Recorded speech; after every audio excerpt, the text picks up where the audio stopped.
Bukanaa dura kutte kana fa'aa akkana laala akkana sirii qalaa akkanatti akkasitti waan sammuu funyaan isii keessa gaafa akkasitti fiddee funyaan isirra gaafa fadhii keessa facaafatte fadhiin daarektii kara gadaamessa deemaa jechuudha.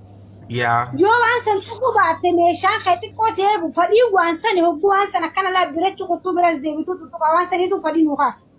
Hanuma gubbaataan illee tuttuqeetu wanni jiru waanaan. Risko bakka tana dhagoon fedhan waan fedhii isinii kaasuun bakka sanatti irra deebi'i. Asan beekuun fedha.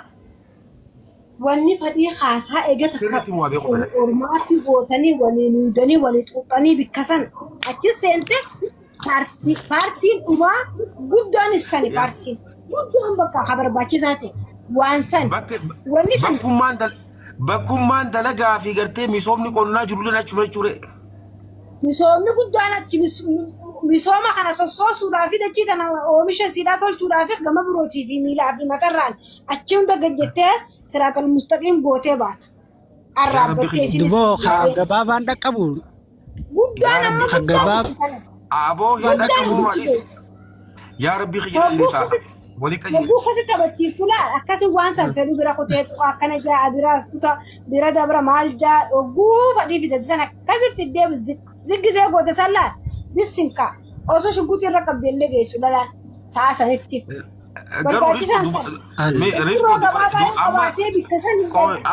Risko dubartii takka amma yeroo wajji gachiistee raftu dubartii takka yeroo wajji gachiistee raftu akkuma afaan keessa luguun bu'aa qabdutti harma ishii kana shukkuumuun ishiidhaa bu'aa ni qabdi moo miidhaa qabdi? Bikka san sossoosa faayidaadha qabdi. Rufuruf godolaa kana godolaa waan. Okay. Jaran waan sammuu teessan keessa jiruun isinii gaafatu jira beekadha. Fayyaa nagee akkatti isinii cin taa'u jira. Namoonni daakasiidha wanni san barbaachisaadha. Wanti barbaachisaan addunyaarraa barbaachisaan faayidaa guddoo qabdu ittiin miirri dhumaa akkasii namni kun gizee barboon ni sakaraanaa bar fadhii akka ajaa'ibuu jiraatte.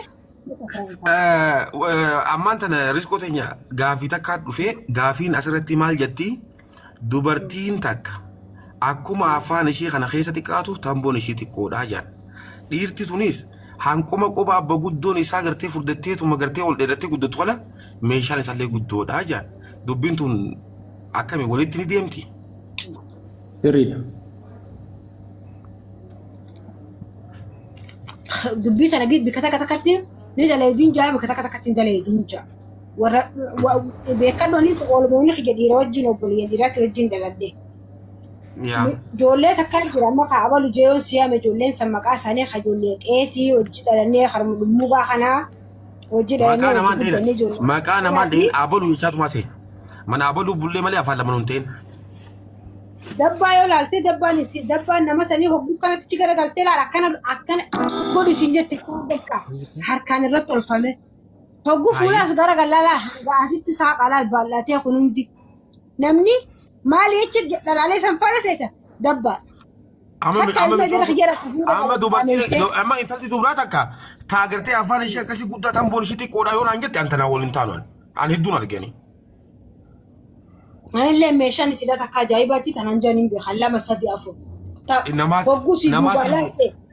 Maaliif amma dhiyoon tana an dubbii tana dubbadheetiin intala takkaan beektaa sibuu maaliif akkante afaan kan kee guddataa jennaan samboota afaan kana akka walii qabdee muu jettee bara waan guddisanii afaan naqaaniif malee afaan kiyya xiqqaadha jette. Eessa jira onni kana?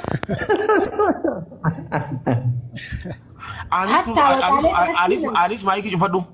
Qoflan taa'e akka maraatatti kophaa tante qofli. Yoo qoflaa bulufte. Amma akkasiin siin jamma paartiin amma san qabaaftamni san. Laakiin dhalaa bareedduu dhalaa meeshaan bareedduudhaan dhalaa nama hedduu nama sadii afur shaniin gaafadhee hogguu sikkattichi deemtu laal akkana duuba kana taphata hogguu asa garagalta waan jechuu dandeessu gin waan wajjin guddanneef bareedinaa fi fokkina isaanii amma nuti addaan filuu amma eegaan guddadheen ka addaan filuu dandee malee addaan hin beeku yeroo sanitti laakiin iyyi fireendiin isaanii isaan dhaadheessee biraati. Deemuun akka malee isaan kana wanni ijoon beekan. Waan ajaa'iba mootummaa qabanii kiristaanaa fireendi uffatanii afaan isaanii baaldii sanarraan meeshaan ajaa'iba guyyaa inni na jabara akkana godhuu dandeessii qollaftee nama dhiirtummaa nama intala ijoollee santu guututti jaalalaan qabu guututti nasiima garuu riskoo dhiirti tun jaarsi kun dubartiidhaaf jechuudha. Maaliif dhoosine san qunxurroon kun kan dubartiidhaa bu'aa qabu yoo ishiin jala ciiste moo yoo gubbara teesse. Aboo gisee gubbara baanee qunxurroon keessan barboo fiigee bikka dhaqa. Bikka sana. Aboo taa'e. Bira kutaa wallahi das jaa meeshaa dhalaan keessattuu dhiirti meeshaa guddaa qabaattee sanuu dandeenyaa wanni fedhe jalaan ofii beekadhu. Waa takka illee. Takkanuma teessi dalagattee meeshaa guddaa qabaattee irra dalagaa dandeenyaa nati hin deemtu dhalaan seeraan sokkitu. Wajjira gaggabaa. Garuu kan ishiin itti gammaduu dandeessu yoo jala ciisee itti ol kanne feeti moo gubbara teessee yoo ofii keessa irra gammaddi. Gubbara teessee. Gubbara teenyee. Isin amma meeqa faanii ni dandeessa? Angaruu riskoo hundara tamii fedhe beektaa? Riskoo hundara tana gammachiisu tamii ni beektaa? والله سيفيني ما هركا خان إفدور أفتي سيفيني ما قاموا دوبا خان أنا خانيت والله إني ما كاسينا قرية أكجرت الرجودة مو والله الرجودة يرتي الرجودة نينكا فدامة تيتو خان رتي هندوس هاني أدادتي الرجودة إمي ليرا وني فرو تجوبا سنفر جين تجوبا سنوتي لين في أنا ما بكده تاتي دوغي لين في دوغي ستايلز لكن تجوبا راس أصول توتي Jilbahan nurut aku, berapa nukat lenji, sendura sudah coba kami lenji, udah berdegi, bisa kulang dalam waktu, mana maafin saja, berkala. Training. Ya, bersih sama berusaha jualan tinggi kerja itu berarti coach puji kita dari situ kabar cuar, isu maya cebu positif. Direkam, berdegi, direkam.